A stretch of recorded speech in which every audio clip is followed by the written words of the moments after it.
Ya, bismillahirrahmanirrahim. Assalamualaikum warahmatullahi wabarakatuh. Alhamdulillah wa syukurillah wa la haula wa la quwwata illa billah. Asyhadu an la ilaha illallah, asyhadu anna Muhammadan abduhu wa rasuluh. Allahumma shalli ala Muhammad wa ala Muhammad wa ba'd. Alhamdulillah, hari ini kita ketemu lagi di kajian pada subuh. Alhamdulillah juga Ustaz Al-Afghani sudah ada di tengah-tengah kita. Masya Allah. Boleh sahabat Lentera untuk diajakin di grup di teman-teman lainnya bahwa kegiatan bakal dimulai gitu. Maka diajak, jangan di screenshot. Bentar.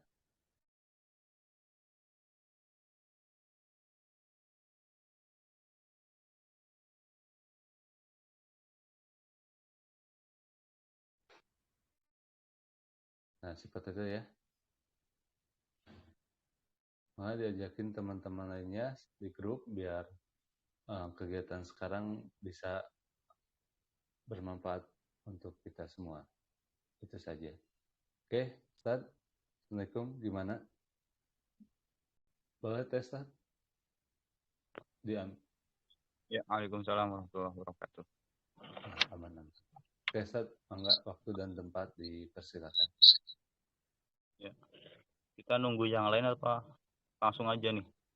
Ini baru Langsung satu saja. nih. Boleh, Ustaz. Anak murid baru satu yang masuk. Kayaknya mepet karena ya waktunya ya ke subuh. Iya. Oke, baik, nggak apa-apa. Assalamualaikum warahmatullahi wabarakatuh. Bismillah walhamdulillah wala haula wala quwata illa billah wassalatu wassalamu ala Rasulillah wa ala alihi wa sahbihi wa mawalah amma ba'du. Ini dari teman-teman penerbit juga belum masuk nih. Iya. Oke, baik. Bismillah walhamdulillah wala haula wala quwata illa billah wassalatu wassalamu ala Rasulillah wa ala alihi wa sahbihi wa mawalah amma ba'du. Faqad qala Allah ta'ala fil Qur'anil azim wa wasdaqul qa'ilin a'udzu billahi minasyaitonir rajim. Bismillahirrahmanirrahim.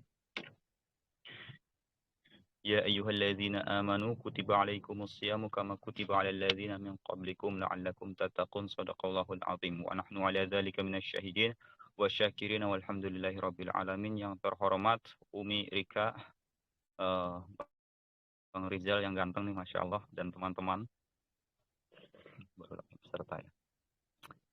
Mudah-mudahan diberikan keberkahan dan kesehatan selalu di bulan Ramadan kali ini. Dan Alhamdulillah kita sudah masuk ke 10 kedua ya. Jadi 30, kita 10 pertama sudah melewati. Dan ini di 10 kedua.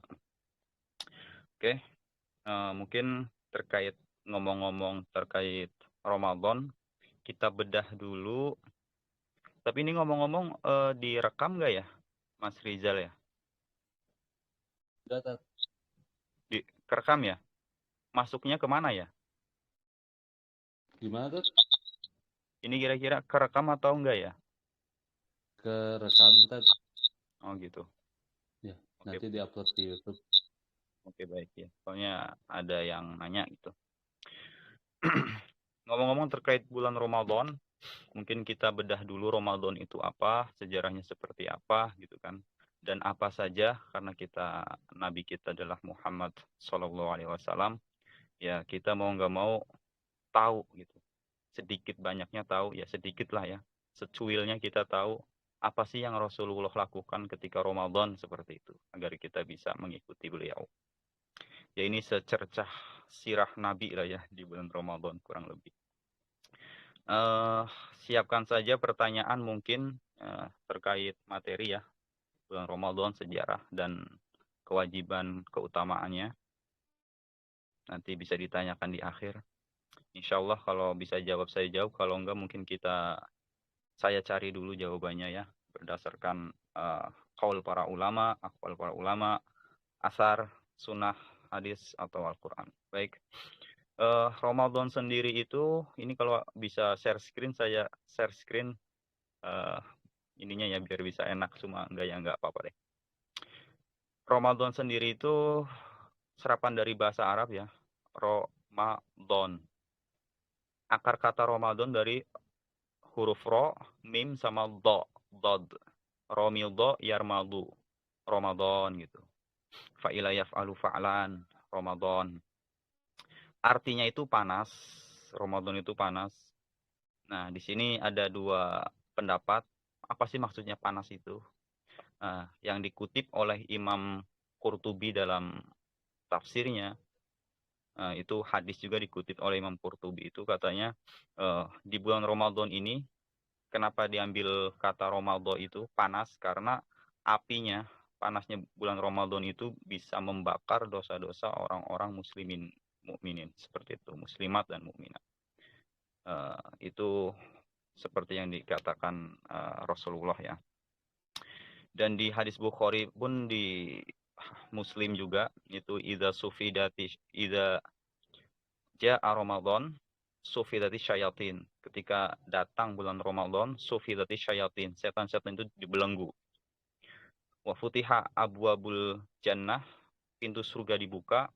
Wa ghulliqat abwabun nar, pintu-pintu neraka ditutup, seperti itu. Jadi ya dengan ini dosa-dosa orang-orang mukmin bisa diminimalisir kurang lebih lah ya. Yang kedua, alasan kedua itu kenapa dinamakan Ramadan. Nah, ini yang menarik. Orang-orang Arab kala itu menamai bulan itu sesuai dengan musimnya, sesuai dengan keadaannya, kondisinya, seperti itu. Jadi Ramadan ini sebenarnya sudah ada nih bulannya nih sebelum Rasulullah ada gitu. Sebelum Rasulullah diangkat jadi Rasul, sebelum Rasulullah Nabi Muhammad SAW diangkat menjadi Nabi, itu sudah ada bulan Ramadan gitu. Sudah menjadi tanggalan yang ya sudah dicap lah ya kalau di kita ya. Seperti itu. Nah itu kebiasaannya itu bulan Ramadan itu panas, jadi dinamakan dengan Ramadan. Makanya kalau di orang-orang kuliahan di Saudi Arabia, daerah-daerah Mesir segala macam. Mesir aku kurang tahu ya. Kalau Saudi itu pasti di bulan Ramadan itu disebut libur soifiyah atau libur musim panas gitu. Fisyita iwa soif kan. Soif itu musim panas. Libur musim panas itu panjang biasanya kalau mahasiswa sana ya. Mungkin anak SMA-nya juga mungkin ya. Itu biasanya bulan Ramadan, Syawal sama Zulqa'dah. Kadang juga masuk ke Zulhijjah gitu.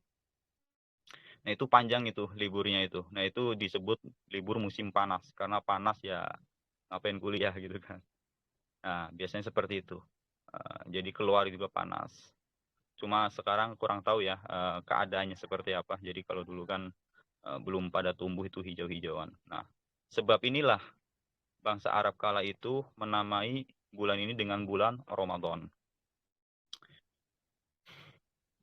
Kurang tahu saya kalau Masehi itu, ya kan kebanyakan Agustus itu dari kata Augustus ya, nama raja atau nama segala macam seperti itu kurang lebih. Nah, di bulan Ramadan ini tadi kita sindir terkait sudah ada sebelum Rasulullah diangkat menjadi nabi. Nah, sekarang pertanyaannya, Rasulullah ngapain aja nih sebelum diangkat menjadi nabi di bulan Ramadan, ngapain aja? Apakah udah puasa? Nah, ternyata belum. Saudara-saudara sekalian, sahabat Lentera, pemirsa Lentera semuanya dimanapun berada. Jadi bulan Ramadan Rasulullah itu sebelum diangkat menjadi nabi, kebiasaannya ke Gua Hiro biasanya. Membawa bekal dari istrinya Khadijah kala itu ya. Itu ke Gua Hiro, ngapain? Ya di sana tafakur segala macam kurang lebih seperti itu. Makanya banyak ulama-ulama Indonesia termasuk itu biasanya sebelum umur 40 dia ke gua mana gitu ya, Pamijahan segala macam ya, bisa jadi mungkin ngikut ke situ ya. Kita nggak usah menyalahkan itu ya mungkin beliau saking cintanya sama Rasulullah sampai-sampai kebiasaan yang seperti itu diikutin gitu, dan itu nggak menyalahi kok. Tafakur apa salahnya gitu. Kecuali kalau umpama minta-minta jimat, minta segala macam, itu yang fatal ya. Tapi kebanyakan ulama itu enggak tafakur di sana gitu, menyendiri, biasanya seperti itu. Itu yang dilakukan Rasulullah sebelum menjadi nabi. Nah, setelah diangkat menjadi nabi, 13 tahun di Mekah itu, apakah udah puasa Ramadan? Ternyata belum juga, belum puasa penuh 1 bulan belum. Jadi kala itu puasanya itu puasa Ayyamul Bid. Seperti diketahui bersama, kita diskusi aja ya, biar nggak terkesan menggurui gitu.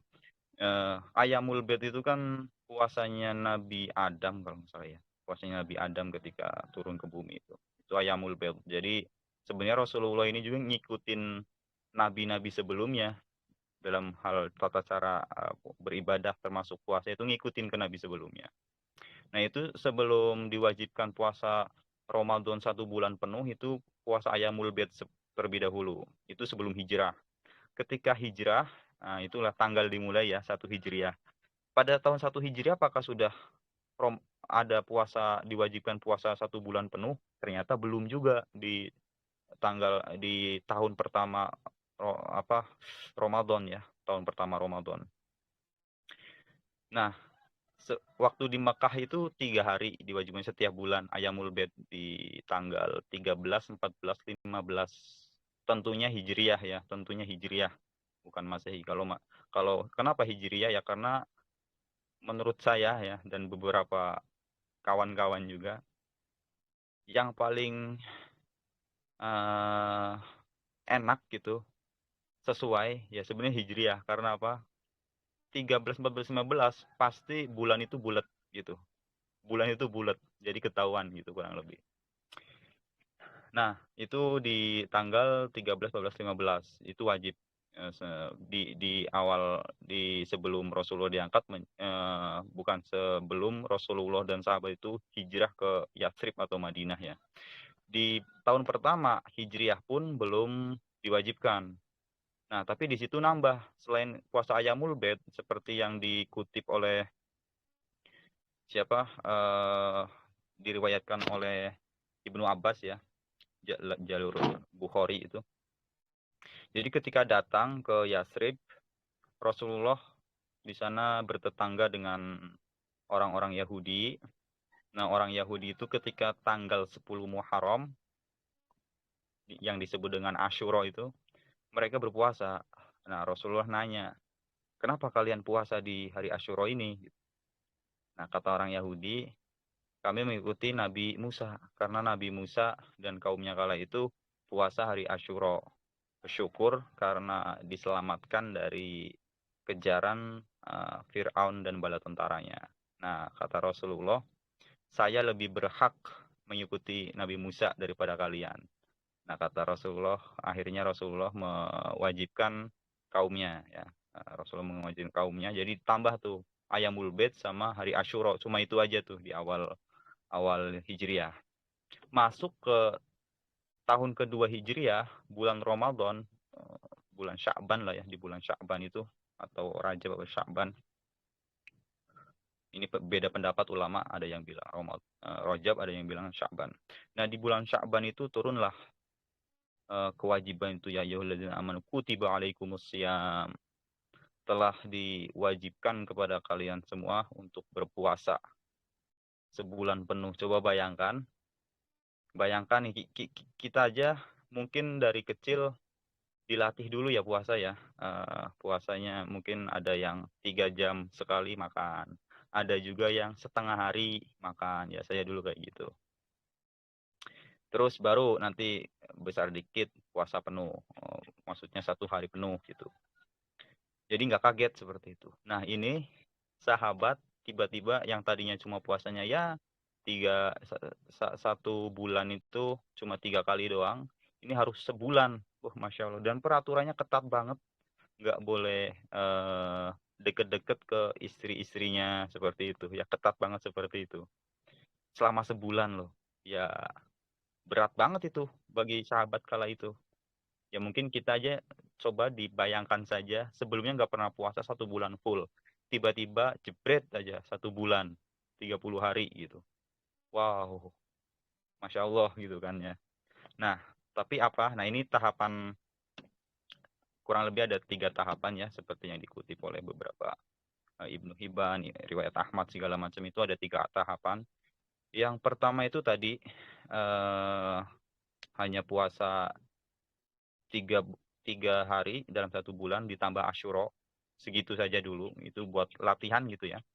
Terus yang kedua, diwajibkan, tapi bagi yang mampu, maksudnya mampu bayar gitu, itu bisa hanya membayar fidyah saja. Pada nggak bisa nih jamaah. Oke, ya, jadi pada bayar bisa nggak usah puasa tapi bayar fidyah, itu tahapan kedua itu. Tapi ternyata ya secara logis saja ya, orang umpama punya uang, ya masih mending milih bayar lah daripada puasa gitu. Nah itu banyak yang terjadi, sehingga terjadi ketimpangan di situ ya. Orang yang nggak mampu kesusahan untuk membayar, dia pengen pada bayar gitu. Ketika terjadi seperti itu baru jebret, nggak boleh itu. Faman syahida minkumus syahra falyasum, kurang lebih seperti itu ya. Barang siapa yang ada di tempatnya gitu dan menemui hari Ramadan, dia ada di tempat maksudnya nggak lagi safar gitu ya. Kalau lagi safar kan diperbolehkan. Ini nggak lagi safar, dia nggak lagi sakit, dia nggak lagi menyusui, dia nggak lagi hamil, dia bukan tua renta, itu wajib, nggak boleh lagi ya, ada yang namanya boleh bayar fidyah itu. Jadi itu udah wajib, itu nggak boleh ada pilihan lagi. Nah itu 3 tahapan seperti itu. Jadi nggak langsung jebret aja. Itu kurang lebih seperti itu ya. Nah kira-kira apa aja sih kewajiban? Nah ini yang berbeda, mungkin kalau ada yang nanya ya, apa sih bedanya bulan Ramadan dan bulan-bulan yang lain? Kalau umpama ada yang bilang bedanya di bulan Ramadan ramai gitu, terus banyak makanan, tapi di beberapa negara nggak seperti itu. Contohnya di Korea gitu kan, biasa aja di Korea mah bulan Ramadan biasa aja, nggak seperti di Indonesia gitu. Di Korea biasa aja, ya taraweh juga hanya di masjid aja, di luar ya biasa aja seperti bulan-bulan biasa. Nah sebenarnya ini ya dari segi spiritual ya, kita menjalankan 4 rukun sekaligus itu ya. Biasanya kalau hari-hari biasa cuma 2 rukun ya, syahadat sama sholat seperti itu di hari-hari biasa, di bulan-bulan biasa. Tapi ketika masuk ke bulan Ramadan, syahadat pastilah, setiap sholat itu syahadat. Terus sholat, puasa, zakat sekaligus, kita 4 sekaligus menjalankan di 1 bulan ini. Itu yang membedakan di bulan Ramadan. Insya Allah ya, hampir sempurna itu. Ditambah tadi hadis yang setan itu dibelenggu gitu ya. Terus ditambah keutamaan-keutamaannya banyak di situ. Sedekah jadi berkali-kali lipat gitu, membaca Al-Qur'an pun berkali-kali lipat itu ada di situ. Kurang lebih seperti itu. Dan apa aja kebiasaan Rasulullah di bulan Ramadan? Tentunya banyak sekali. Saya hanya mencatat beberapa saja ya. Di antaranya itu mengakhirkan sahur. Jadi tasaharu fa inna fis sahuri barokah gitu. Bersahurlah kalian karena di sahur itu ada barokah. Jadi walaupun malamnya umpama habis pesta terus kekenyangan, kalau bisa ya sahur aja lah. Minum air putih glegek udah gitu. Yang penting kita ngejar keberkahannya itu. Sahur, mengakhirkan sahur ya, mengakhirkan. Pas imsak tuh kita langsung aja tuh. Kalau di kita kan imsak itu kan 10 menit ya. Itu sebenarnya masih bisa makan, bisa sahur, ya itu pas di waktu itulah kita minum kayak itu mengakhirkan sahur. Terus menyegerakan buka. Ketika buka juga menyegera, kita nunggu-nunggu segala macam. Doa di situ biasanya itu waktu-waktu ijabah ya. Terus mengurangi tidur, memperbanyak istighfar, itu kebiasaan Rasulullah. Sholat sunnah fajar sebelum subuh ya, 2 rakaat. Sholat syuruk juga, syuruk itu sebelum sholat duha. Atau bahkan ada yang menyamakan itu ulama syuruk dan duha itu. Karena ya setinggi sekiranya qadra rumhin, matahari itu ke atas ya, setinggi tombak ya, tombak. Sekarang susah sih kita mendeskripsikan tombak itu seperti apa, karena di Indonesia saya sendiri pun pernah kalau di mimbar itu juga, mimbar Jumat ya, kalau lebih seperti itu. Terus sholat tarawih ya, sholat tarawih juga sama. Nah nanti mungkin kita bahas nih tarawih ya, ada yang 8, ada yang 20, bahkan Imam Malik ada yang 36 segala macam, itu bisa kita bedah nanti sholat tarawih. Terus saat bepergian Rasulullah itu walaupun safar itu boleh kita untuk berbuka, Rasulullah itu mengusahakan untuk tidak berbuka gitu. Berusaha untuk enggak buka gitu. Cuma nanti ada riwayat ketika Fathu Mekah kan pas di bulan Ramadan ya, beliau nyuruh sahabatnya untuk buka. Ada itu di waktu asar kalau nggak salah ya. Itu nanti kita perdalami lagi. Terus lebih fokus lagi mengkaji Al-Quran. Ya, ini sahabat Luntere tentunya bagus sekali ya. Setiap seminggu sekali mungkin ya baca Al-Kahfi berjamaah itu, masya Allah. Keutamaannya setiap huruf itu bi asyi amsalihah gitu, dilipat gandakan 10. Terus memperbanyak sedekah nih. Woi, bagus nih memperbanyak sedekah nih. Bagi-bagi takjil biasanya kan kayak gitu. Mantap banget lah. Memperbanyak doa karena orang yang puasa itu doanya dikabulkan juga. Konsisten juga dalam beramal. Nah, ini sahabat Lentera juga nih, masya Allah, apalagi Mas Rizal, Mas Fikri, Mas Restu dan yang lainnya, Umi Rika juga ya. Ini konsisten kita mengadakan kajian-kajian seperti ini. Ini termasuk amalan Rasulullah itu, konsisten dalam beramal ya, dalam mengerjakan hal-hal kebaikan gitu. Terus berbuka dengan kurma, sahur juga dengan kurma sebenarnya ya sunahnya. Memberi takjil, iktikaf juga di hari 10 terakhir. Nah, kita ini di hari-hari 10 kedua nih. Nanti terakhir nih, ketiga kita sama-sama lah iktikaf ya. Kalau bisa sama-sama kita baca surat apa gitu. Masya Allah. Dan ini mungkin masih banyak ya, saya udah aja ke yang menjaga lidah ya. Karena seperti yang udah kita sama-sama diskusikan kemarin, beberapa yang pembatal pahala puasa. Jadi ada istilah muftir sama mubtilat, muftirat sama mubtilat. Kalau muftirat itu membatalkan puasanya, secara fikih dia batal, dia harus mengkodok puasanya. Tapi kalau mubtilat itu hanya pembatal pahala puasa. Nah, ini kebiasaan Rasulullah itu menjaga lidah supaya nggak membatalkan pahala puasa. Nah, makanya kita ya kalau bisa mengikuti ya anjuran Rasulullah seperti itu. Oke, kurang lebih seperti itu. Mungkin ada pertanyaan yang mau disampaikan, silakan. Oke, silakan sahabat Lentera yang mau bertanya mengenai Ramadan, boleh di chat di grup atau langsung saja mungkin ya, biar ada komunikasi gitu, diskusi. Monggo. Ya, kalau yang ke chat, silakan ke chat, nggak apa-apa yang udah tahu nomornya. Beberapa nih ada anak santri.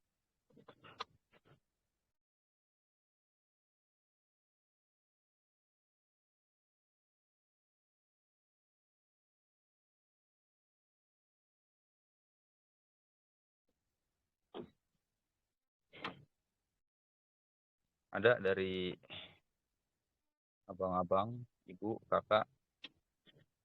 Ini ada nih dari siapa nih? Hambali ya, Hambali. Ini ada dari anak-anak ada. Terkait apa tadi? Hadis, iya, hadis yang sufi dari syayatin ya, dibelenggunya setan. Kenapa banyak orang yang maksiat padahal setan dibelenggu? Nah, ini bagus nih pertanyaannya. Ya, sambil nunggu mungkin ada lagi.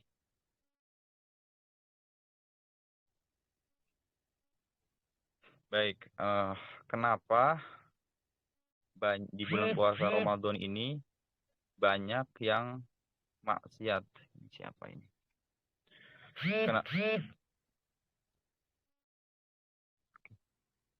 Pada nggak bisa. Ya, kenapa di bulan Ramadan ini banyak yang maksiat, banyak yang melakukan dosa ya.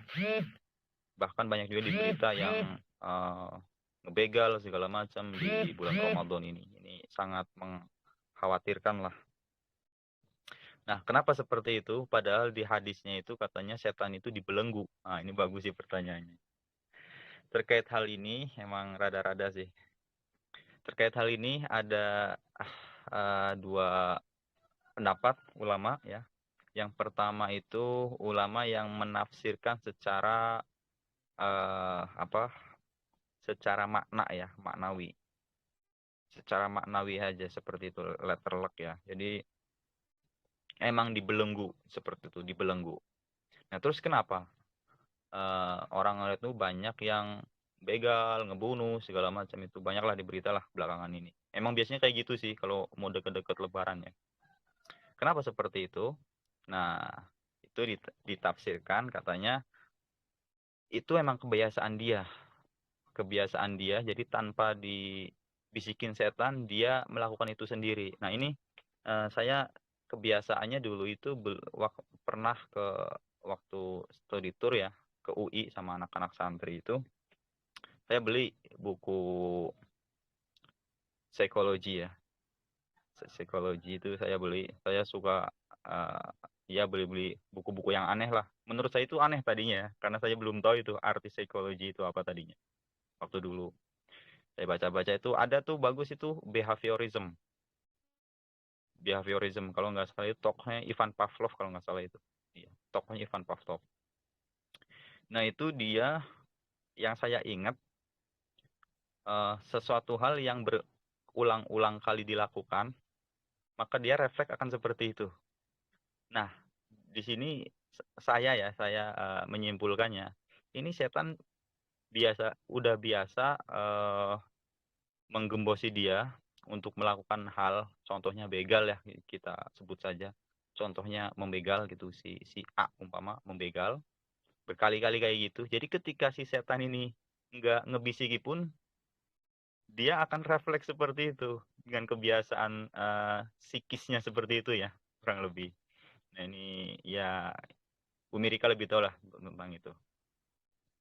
Nah, jadi ya ini jawaban yang pertama seperti itu. Jadi sebenarnya emang benar. Nah, yang kedua itu jawaban sebagian ulama itu menafsirkannya dibelenggu, iya, dibelenggu tapi bagi orang-orang mukmin.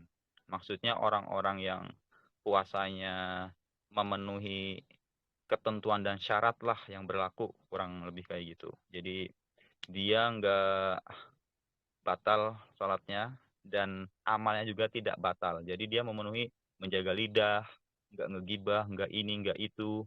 Terus, nah yang seperti itu, setannya si dia nih dibelenggu. Tapi bagi yang masih bermaksiat segala macam, itu masih dilepas. Ini pendapat yang kedua seperti itu kurang lebih. Ya, kedua-duanya ya masuk akal sih menurut saya. Kurang lebih seperti itu jawabannya ya. Oke, baik, ada lagi? Mangga teman-teman yang mau bertanya.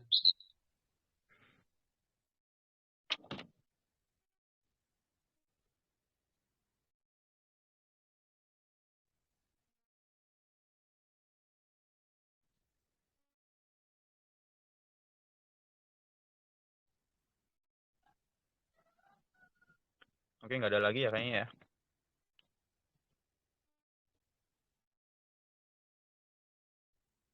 Iya, Tat. Oke, Kayaknya baik. dicukupkan saja, Tat. Sudah, saya cukupkan saja. Kurang lebihnya mohon maaf. Bila itu hidayah. Waridhu inayah.